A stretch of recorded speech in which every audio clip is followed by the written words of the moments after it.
I'm Cierra Bettens. This is APTN News InFocus.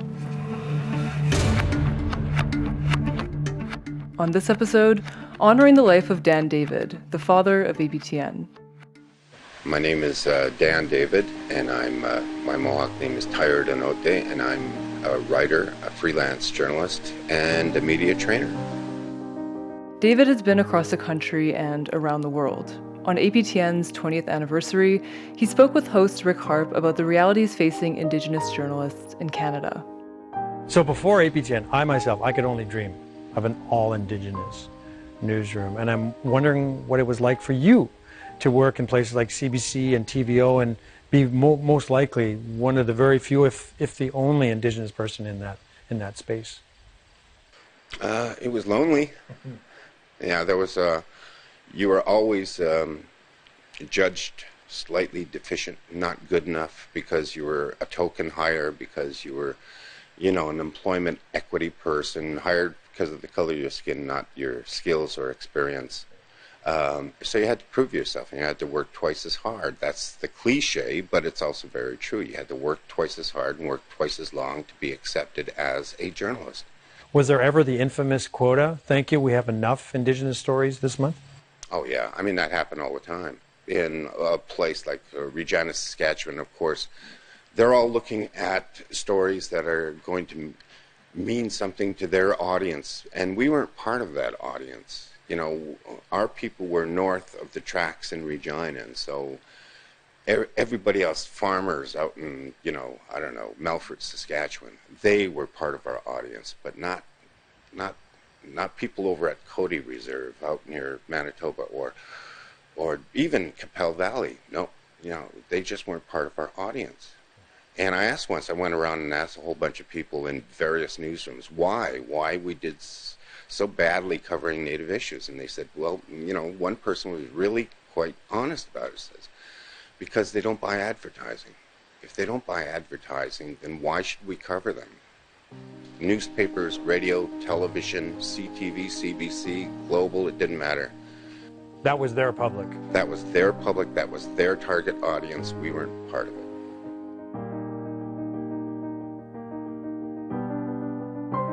David made it his life's mission to change how Indigenous stories are told in the media. On January 12th, he passed into the spirit world at the age of 73 after living with cancer. David's journalistic vision took him from his home in Kanesatake, Mohawk territory, to newsrooms around the world. Throughout his 45-year career, he reported for CBC and produced for TVOntario and VISION TV. He also spent a decade in South Africa, training journalists and rebuilding newsrooms post-apartheid. Then, in 2000, he co-launched InVision News, which is now known as APTN National News. There are many things to say about David's life and legacy. So, to hear more, I'm joined by two of his close friends and former colleagues, APTN producer Bruce Spence and APTN senior online reporter and host of Nation-to-Nation, Karyn Pugliese. Karyn, Bruce, thanks so much for joining us. Thanks for having us. Yes, it's quite an honor. Thanks. So I want to start by asking you both how you crossed paths with Dan David. What was your first impression of him? Well, you know what? I used to be when I was in my early 20s. I went to Ottawa. I took my my young family, which just consisted of my former wife Valerie and my oldest daughter Leslie May, and I was working for various places there, like Indian Affairs, which is, they used to publish a newspaper called the Indian News. I worked with a fellow named Gilbert Oscaboose there. But there was a community of people that worked for government. They worked for the National Indian Brotherhood. They worked for the Native Council of Canada. They worked for the Métis National Council, Inuit organizations, which they didn't have names back then that I remember. Dan was part of that community. Dan was one of the first Mohawk people that I had ever met, and this was circa 1978, 79. And he was a tennis player. Like most of the guys from around there played a lot of tennis. And we gathered at a place called the Black Bottom just about every work day. It was at the La Gondola restaurant on Bank Street. And it was raucous down there. It was full of people who were working for the feds or working for the organizations. Jack Anawak was there, Peter Itinuar, Art Manuel, regulars. And that's where I got to know Dan. And later on, I finagled my way into the program in journalism for Native people at the University of Western Ontario, now called Western Ontario University now or something. And because I knew the coordinator of the program, Lloyd Tateran, who let me in. So I did my year there, and the second class coming in, Dan was part of it. And I was very surprised that he was there.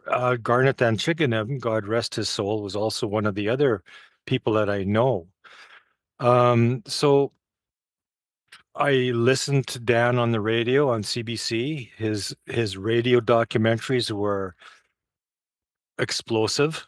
They were very well produced, very well written, very well voiced in that calm, steady voice of Dan's. And I was a little bit jealous of him, to tell you the truth. Fast forward to the year 2000. I heard about the APTN gig and I got my resume in at the last minute. Apparently, what Dan told me was that he saw my name on there and he remembered me. So here I am. I would not be sitting here today, right now, after 26 years with APTN, if it wasn't for Dan David. He saw something in me that I probably never saw myself, and here I am. And he was part of that first crew. Like there was 10 or 12 of us up in that room on the 5th floor upstairs here, along with Tim Knight, and they taught us stuff like journalism. I thought I had a background in it already, but they took it and they developed it into us as a very coherent, cogent team of journalists. And I imagine he used the same stuff. Him and Tim, who also taught in South Africa, I think they used the same stuff on us as they used as the people in South Africa. And here I am, 26 years later. Thanks, Dan. Thank you very much. Yeah, and so I'll just say, picking up on that, I would not have had a career in journalism if not for Dan.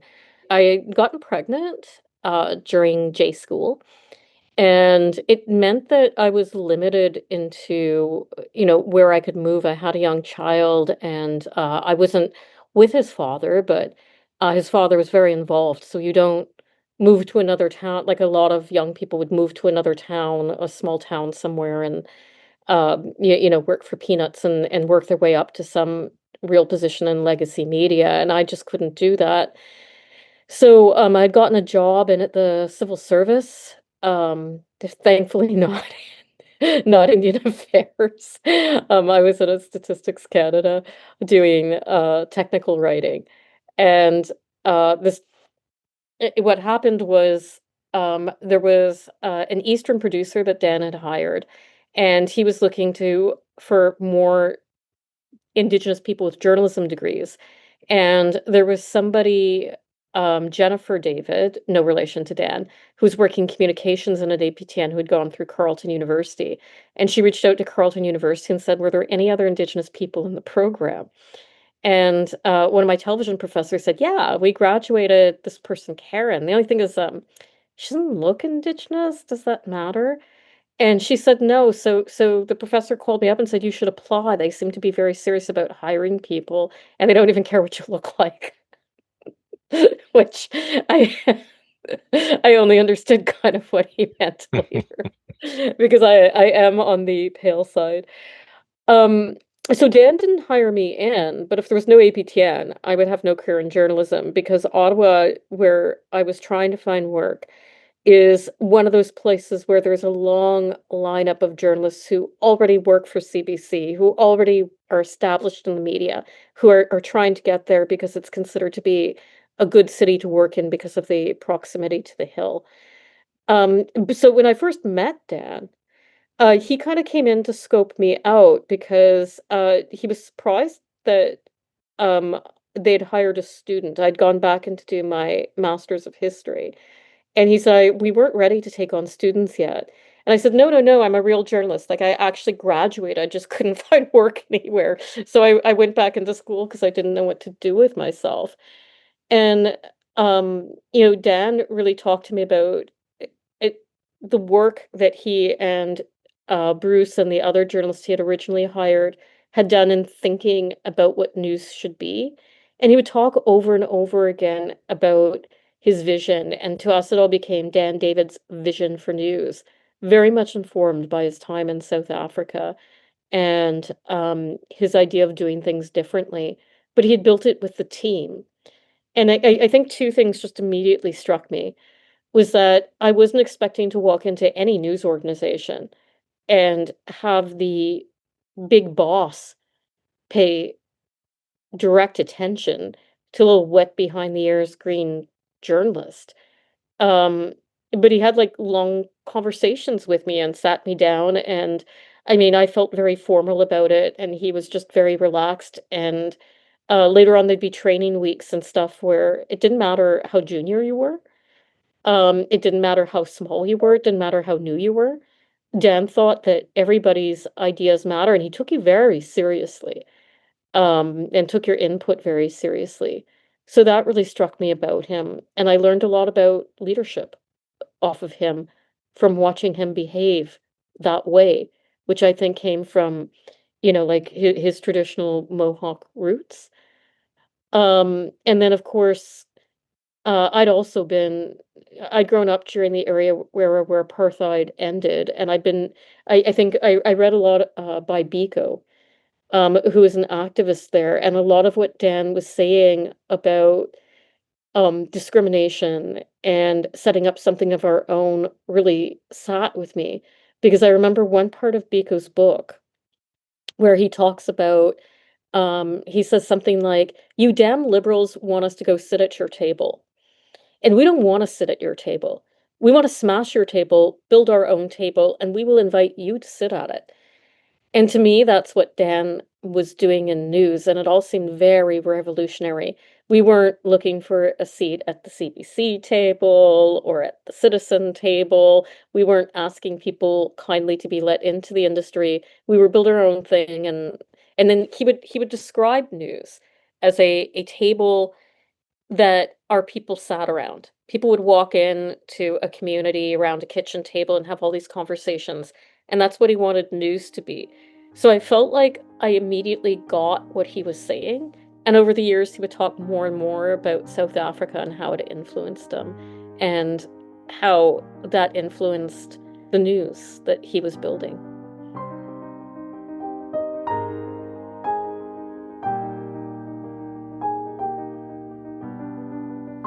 So, Bruce, back in 2000, you and Dan co-launched APTN National News together. What can you tell us about the beginnings of that journey?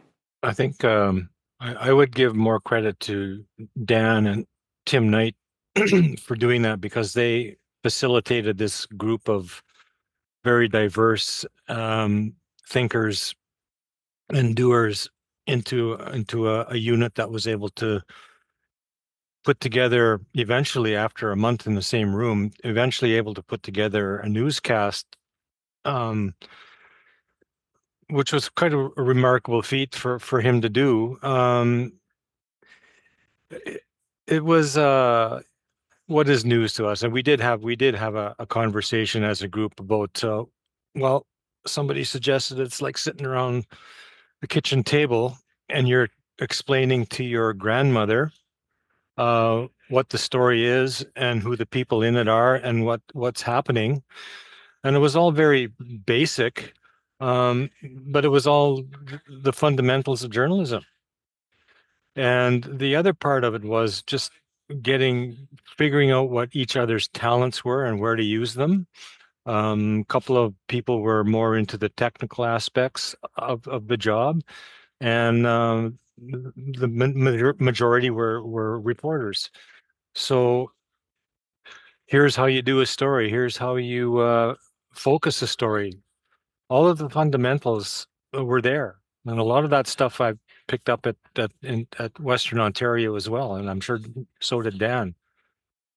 So that's basically what it was like in the beginning, and it all culminated with the taping of our first broadcast, which was a half-hour newscast that went to air in March of 2000.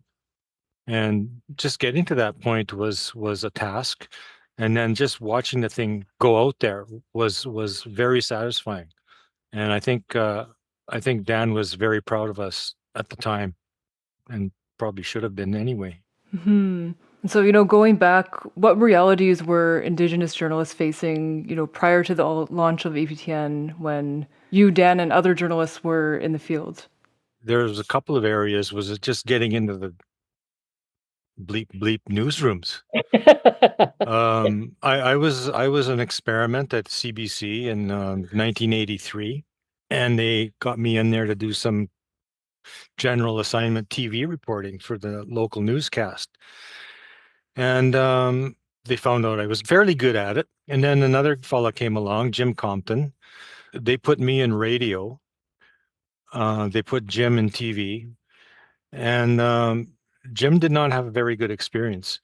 I wasn't there every day, so I can't speak to that. But I know from my own experience, working in a radio newsroom was it was okay, but there were times when I felt that I would say what I wanted to say anyway, but it was not accepted. Oh, here's a story about archaeology. Somebody found a site that's 10,000 years old. It says, yeah, that's a good story. That reminds everybody here who was here first. And then nobody would talk to me for a week. Needless to say, I was not brought back after my year contract ended, and I went out into the other world to freelance and do other things like that.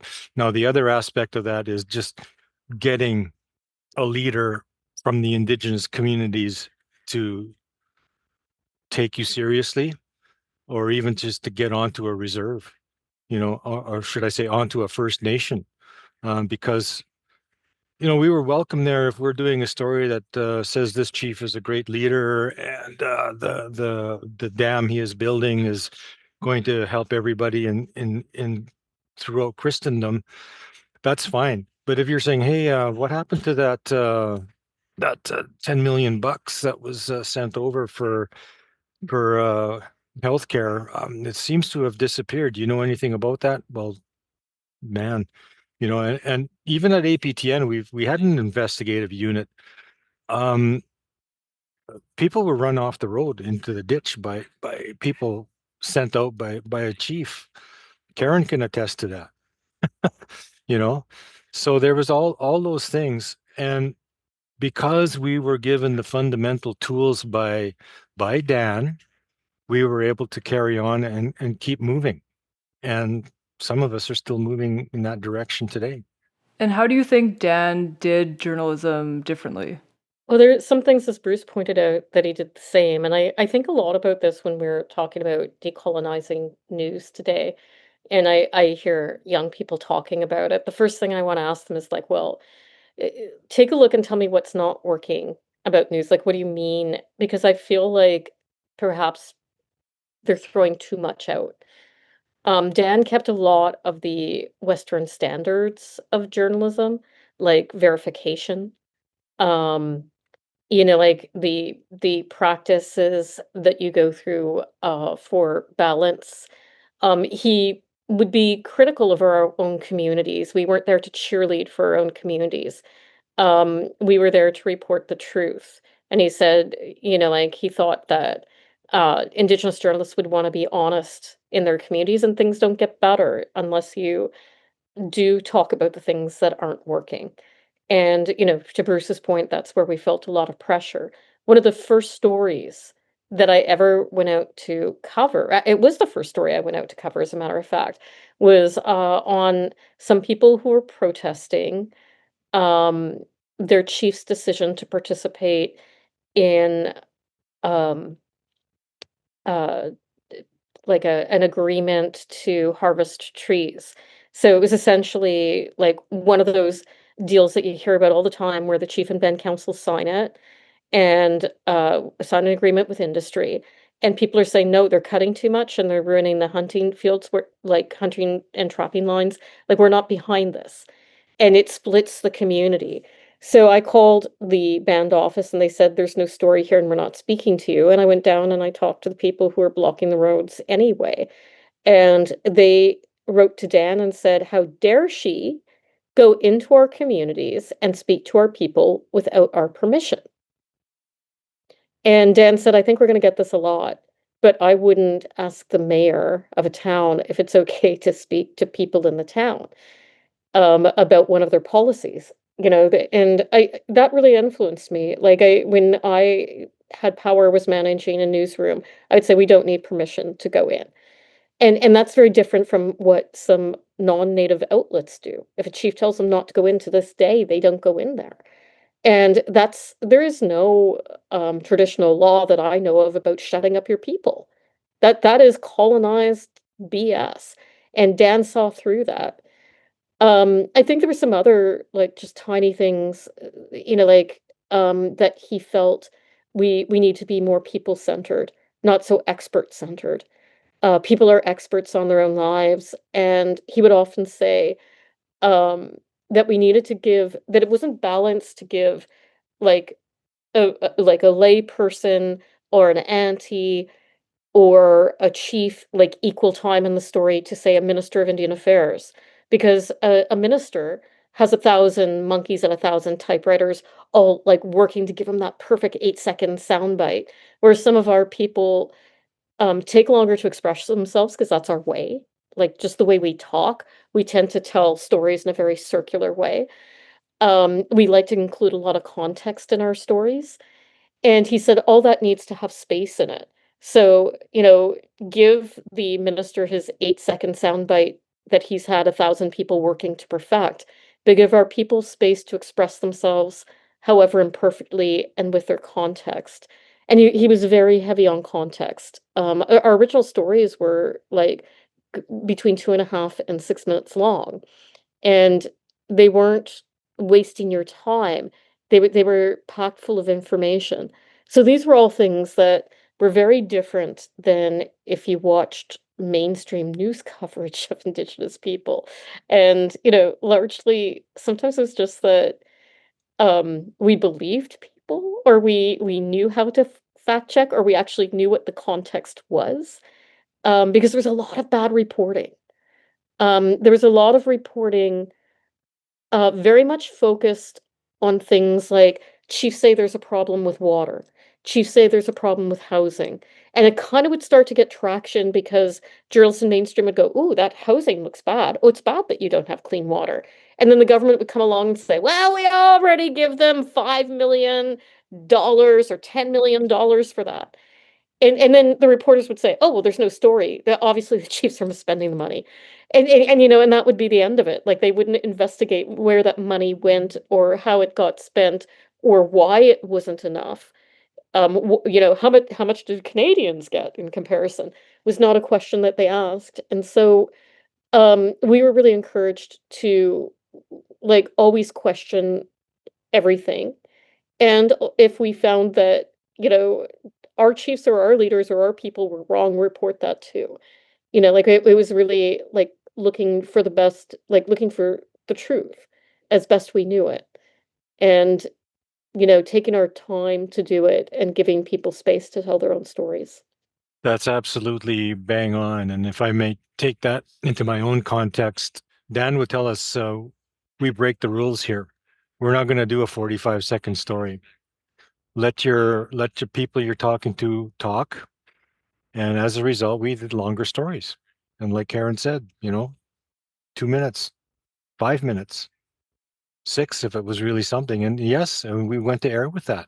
And I'm sure there were reporters and editors and producers in the mainstream bunkers down the street that cringed when they saw our story was longer than 35 seconds. But There were also a lot of people who were jealous of it, yeah, Bruce. right. Yeah, that's true. And so that's what Dan was about. And we ran with that. I think we're all in agreement with that. And we all did it. We didn't wear a suit and tie for our stand-ups, you know. Some of us wore outrageous hats, you know. It was just I don't want to use the F word, but screw you, mainstream media. We're the Aboriginal People's Television Network, and this is us. So And that's so Dan too, because when you say that, I can just see him like holding his two middle fingers up in the air and going, "Screw you, mainstream media!" Like that's exactly that's exactly something Dan would do or Stan would say. He was always giving people the finger. yeah, he left us too soon, man. That was a shock. Even though kept up with him, he would come here every other year for training week, where he would impart his knowledge and wisdom to the rest of us who weren't here in the beginning. He left too soon. We kept track on Facebook. We even conversed sometimes on Facebook. We knew he was not 100% well, but to hear that he had passed was, to me, was very sad and very shocking.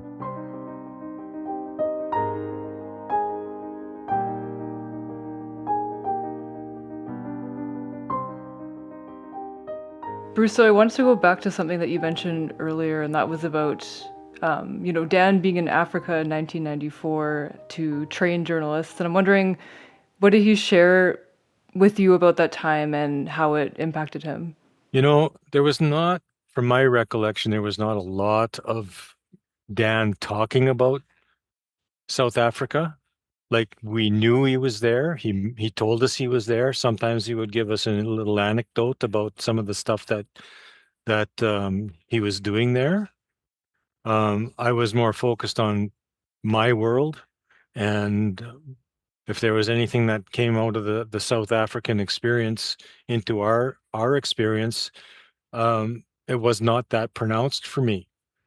I learned more about what Dan was doing in South Africa when I read the one of the people that he taught, Sylvia, whom I've never met, but she put out a really extensive blow-by-blow account of her experience with Dan in South Africa.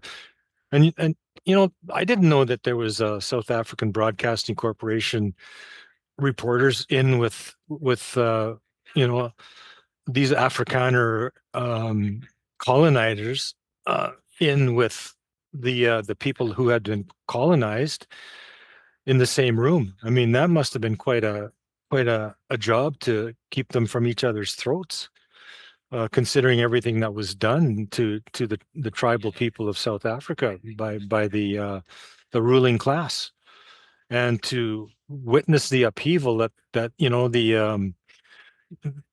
the riots and the armed conflicts, with the jailing of Nelson Mandela and the freeing of Nelson Mandela. Those folks had it rough, and for him to be in that environment and to be able to function and to make these two opposing entities function, more or less functionally as opposed to dysfunctionally, that's tremendous feat. And maybe he should get the Nobel Peace Prize for that kind of work, Karyn, one of the moments that you highlight in your tribute story is the 1990 siege of Gunnesatage, which is where Dan grew up. And, rather than seek him out for his connection to the community, he was dismissed by news agencies as unobjective. How did Dan challenge that notion of objectivity that media outlets were weaponizing against Indigenous journalists? Yeah, I mean, I didn't actually know a lot about that time on his life until recently. I was working on a audio documentary about well, it was the long version of it was a overall about land back, but that particular chapter was about media's role in land back, and there was quite a fight behind the scenes that happened in 1990 in between reporters who wanted to get behind the lines and bear witness to what was happening because they felt like the army was going to hurt uh, the Mohawks who were on the land defense, and they wanted to be there, to create a record of what would happen. And sometimes when media's there, also, police and military behave a little bit better than they would if media's not there. And so I was there to kind of talk about that, war for the story and how it played out and what the role of media was in that stage. And so I went down with a CBC reporter, Lorraine Pindera, who had covered it for CBC, still lives in Montreal, and maintained a relationship with Dan and with the community. And Dan's cabin that he was living in later years and up until he passed, was just a few feet from where everything that had unfolded on TV happened, where people had dug in trenches and where the army had put up barbed wire. And so he took me for a walk through there and for a walk through the pines, and he talked about, being amongst the gentle pines very much in his old age, which was a little poetic for Dad, which he typically wasn't. And it was there standing under those trees that he told me, like really how he felt shut out, how he felt like he was being told he wasn't a reporter. Um, and it's weird to think about because nowadays it's changed so much, and I think Dan's showing what Indigenous journalists can do when we have relationships with community. Um, we need to keep our distance from community. Like, I mean, when we're covering somebody, like he would say, we're not cheerleaders, and we've got to be very clear with them about what we're doing. But that we have knowledge that other reporters just stepping blind into a situation don't have. And Dan could not make that clear to media at the time. He'd go on to publish some essays in this magazine, which were, which was an alternative magazine like 5 years later, that are just like these really powerful points of view about what happened and, sort of how it relates to the bigger world. One of them, he starts out about the fact he was born um, in Syracuse, New York, and he didn't have a Canadian passport. I think there was problems finding his birth certificate, actually. And he ended up going on a visit to a queen, which he records in this one story where he's back and forth between the action that took place at Oka in 1990 and the devastation on his family. And he kind of winds this narrative of his own journalistic journey through it. And it ends with this remarkable moment where he meets the queen, and she goes, "Oh, you're not one of those bad Indians, are you?" And he says, "Yes, ma'am, I'm afraid I am." I remember that And that story. Yeah, anecdote, yeah. I asked him, and that's true. He did meet the queen. She did ask him that, and he did say that is actually a true story of Dan. And so when he was making APTN, he was like, "We're going to be better at it because we have the connections to the community." He didn't say, "Oh, you're Algonquin, so you can't go cover like Algonquin stories." I mean, we knew if we were involved in something, for example, if I was giving my chief help personally about what I thought he should or shouldn't do with the land claim, that I probably shouldn't cover that. We could let another reporter cover that.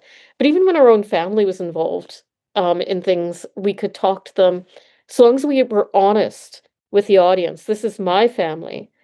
Somebody in my family died, and I'm going to tell you that story in a very different way, in a very personal way, right now. And so it was just, you never try to trick the people who you're talking to, right? You're always very honest with them. And yeah, so he had a completely different view on this, which now we're seeing finally, like all these years later, people just start talking about these things that Dan was like 20 years, 30 years ahead of, where people are now like, "Oh, well, it kind of helps that you have connections to the community and we don't have any, and you seem to understand what's going on there. So maybe you should write about it." Whereas before they would have said, "Oh, well, you're completely biased." They saw just information that we had or context that we had as biased. And I think a lot of the work that Dan set up at APTN, even after he left, subsequently we kept to his vision for a long time. And when social media started, people who were other reporters and people who weren't Indigenous, I think, really started to see our stories and see how different they were from mainstream. And mainstream started realizing they were getting them wrong, that they were reporting things that just weren't true because they misunderstood or because they didn't have all the facts. And, a lot of things like even CBC Indigenous opening up, I don't think that would have happened if there wasn't an APTN first. Yeah, a lot of our people went over there. That's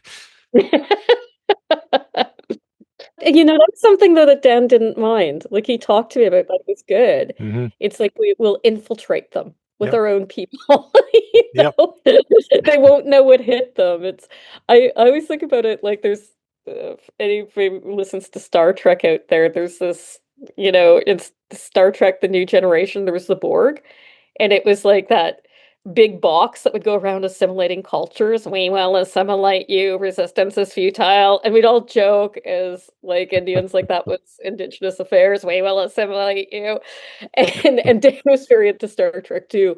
And there's this one episode where one of the Borg gets loose and they individualize them and then they send him back into that big box and he blows up the entire society because it can't handle having an individual in it.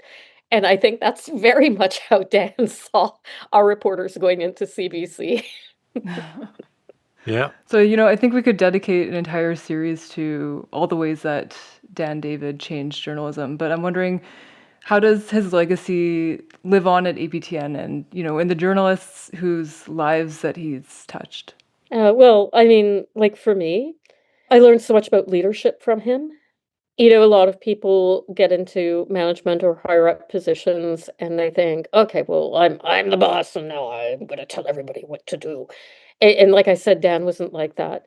So you learn how to be humble and you learn that you don't have to I don't know how to say it, like walk around pretending to be bigger than you are. Like that's not what management is there for.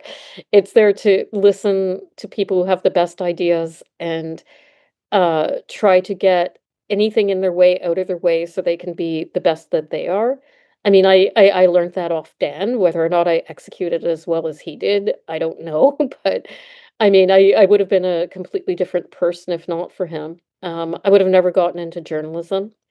I was like even when they were diversity hiring, as they used to call it, they would never pick somebody like me because diversity hiring back in those days meant they wanted people to look on TV and see a brown face. And they weren't expecting anybody to do the news any differently or to have like you were supposed to do your job just like any other reporter would do it, meaning white reporter. But people could look and say, "Oh, there's a brown person," and so that was diversity to them. And honestly, that's what I thought diversity was because I didn't know any different until Dan came along. Like he really had to teach us that. So I think that that's a big part of his legacy, and I think just beyond the walls of APTN, APTN News was the only place where back in the days that we started, the early days before there was Facebook or Twitter or X or Blue Sky or Instagram or any of these other things that we have now, it was the one place where you could go to feel like you weren't alone. So you're in a community and you've got no school and you've got shitty water and your kids have to go to the outhouse in winter and you just wonder why you're living this way and you go, is it the chief? And then you read something in the Globe and Mail that says the government gives millions of dollars towards that. And you go, he must be corrupt or something, my chief. And because what are you supposed to think? This is what you're told. And you don't know why everything's so crappy. And then you turn on APTN and you realize other people are struggling with the same thing. You go, well, wait a second, it's not just us. And it started a bigger conversation about what was wrong with the system. And, at the time, we didn't use words like systemic racism, like they just weren't in the vocabulary of Canada.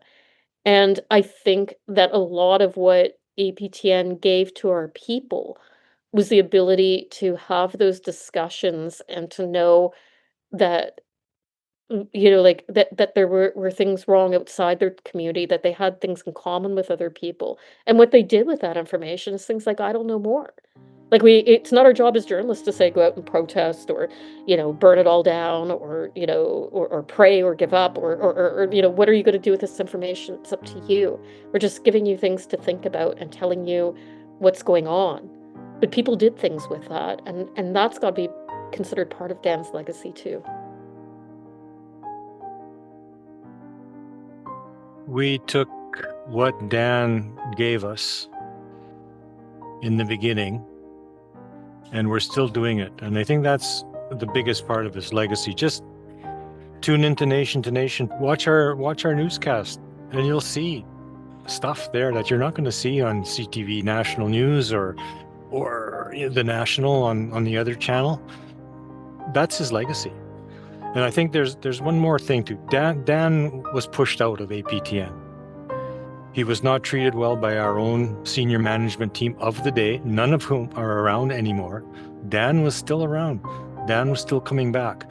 But the fundamentals that he gave us, we are still using today, and that's evidenced by our products, our newscasts, our current affairs programming. It's all there. It's all there. And I think we owe it all to Dan. It's a good point. There was a lot of fighting in those early days for the existence of APTN News inside APTN News. And Dan taught us how to fight.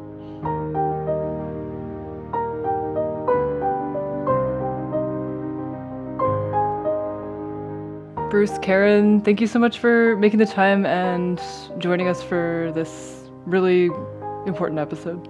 Thanks so much. It's just so good to talk about Dan. It's so healing. Yeah, well, thanks for the invitation, Cierra. I appreciate it.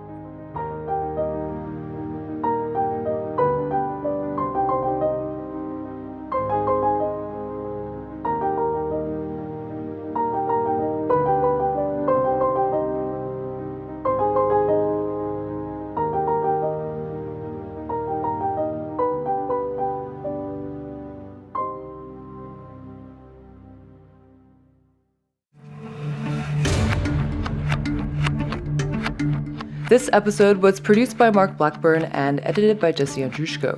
Charmaine Straker is the executive producer of APTN News InFocus. We want to know if you're enjoying the show. Please leave a rating and review on your favorite player or email your suggestions to infocus@aptn.ca. Also, give us a follow. It helps other people find the show. I'm Cierra Bettens. Thanks for listening. Talk to you next week.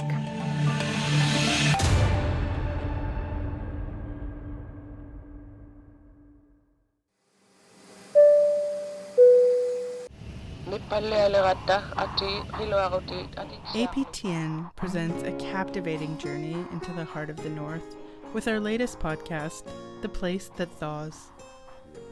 Some areas that used to be safe are no longer safe. Hosted by me, Danielle Parody. Join us as we uncover the intricacies of life on a changing coast. Subscribe and listen to The Place That Thaws.